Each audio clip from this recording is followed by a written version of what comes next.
admirada, não só pela sabedoria de suas ideias e pela força de suas opiniões, como também pelo exemplo de profissionalismo e caráter que ele representa para nós formandos. O nosso estimado paraninfo, o excelentíssimo professor Dionísio Dias Carneiro.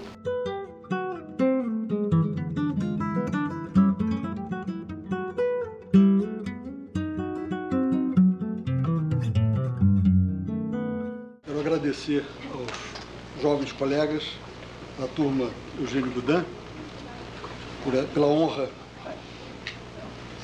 de paraninfá-los.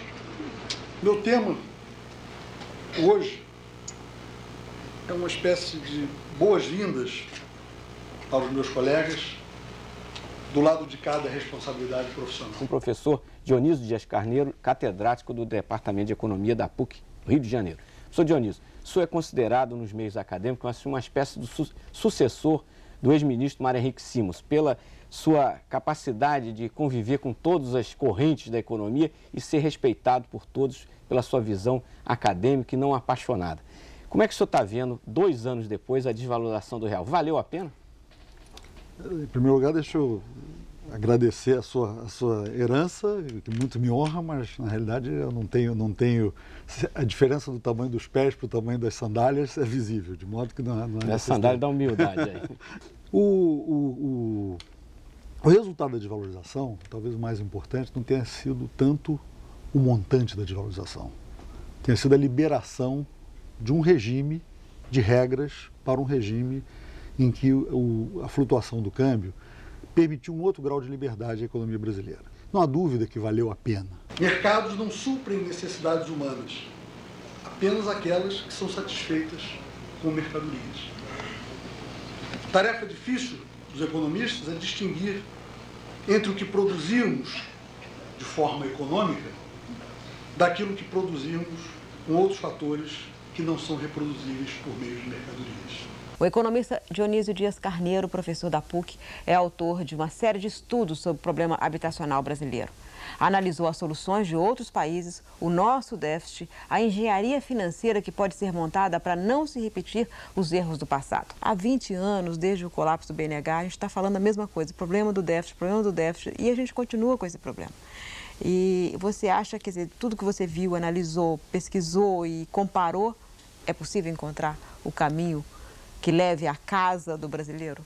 Sim, não. É possível. Eu acho que nós aprendemos com o passado com o que não funciona. Há um custo nas soluções, há um custo social nas soluções adotadas pelas populações urbanas que são custos muito elevados. Por exemplo, são habitações precárias, de altíssimo custo por metro quadrado e sem requisitos mínimos de segurança urbana. Altera toda a questão de ocupação de solo, quando você deixa a selvageria das soluções individuais pura e simplesmente ir para ser dominante. E, na realidade, a combinação dessa ambição de entender o funcionamento da sociedade, com gerar a solução para os problemas mais dramáticos que afligem o mundo, mesmo um mundo com a ciência tão desenvolvida, faz parte da angústia diária dos economistas. O grande fator de instabilidade política vai acontecer se, na medida em que os candidatos, ao invés de assumirem a liderança de determinadas ideias e tentarem efetivamente vender essas ideias, ficarem pesquisando, procurando o que o povo quer ouvir, que às vezes é um reflexo da sua própria falta de liderança, para poder se manifestar. E aí terminam dizendo o que não pensam e tem que corrigir a toda hora. O fixo, na prática, que não era tão fixo assim, porque era ajustável, ele acabou em 1973. E ele só sobrevive hoje em emergências. A rigor, o que a literatura está fazendo hoje é examinando o que nós aprendemos com a experiência de câmbio fixo. O que não quer dizer que o mundo tenha abandonado definitivamente o regime de câmbio fixo.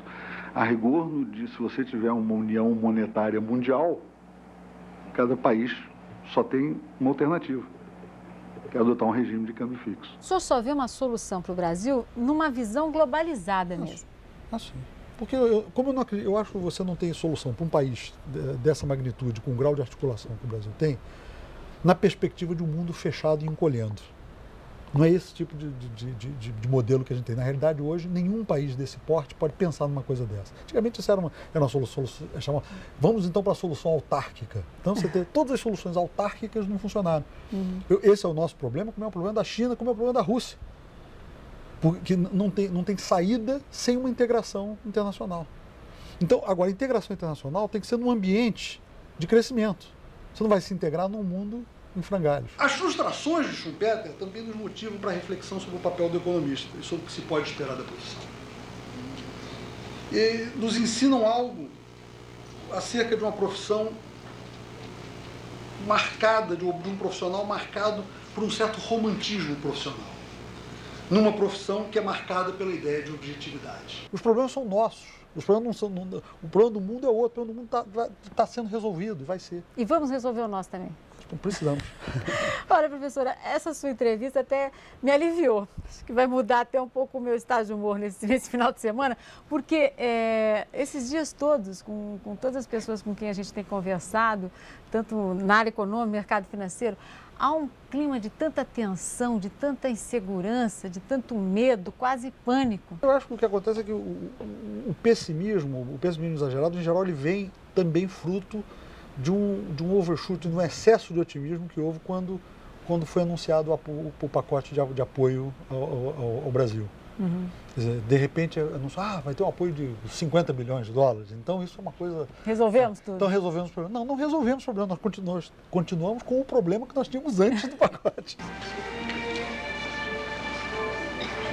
Para mim, da turma, professor Dionísio Dias Carneiro. 3 sentimentos me inspiram hoje e servirão de roteiro para as palavras que tenho a oferecer a vocês. Ao mesmo tempo, palavras de última aula aos velhos alunos e de boas-vindas aos novos colegas.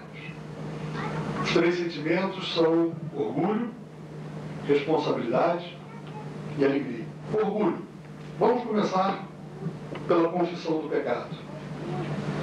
Não faltam motivos para o meu próprio orgulho. Estar aqui na presença de vocês como professor escolhido para apresentar as despedidas de uma etapa que se acaba e para a inauguração dessa vida profissional que ora se inicia, é motivo suficiente para o orgulho. Responsabilidade. O chamado à responsabilidade faz-se necessário pela mensagem, que é de despedida e de boas-vindas. A mensagem tem que ter algumas virtudes desejáveis, como coisas memoráveis, como vinhos bons. Ter um sabor nítido o suficiente para não ser trivial, mas ao mesmo tempo apenas profundo o suficiente para que possa ser lembrado algum dia. E quem sabe servir de referência quando vocês estiverem na idade de refletir sobre o destino que trilharam ou sobre o destino de seus futuros colegas. Tenham orgulho da alma mater, a PUC do Rio. Tenham, claro, a responsabilidade que decorre do saber, do sucesso, do prestígio social. Mas, sobretudo, não abram mão da alegria. Sejam felizes.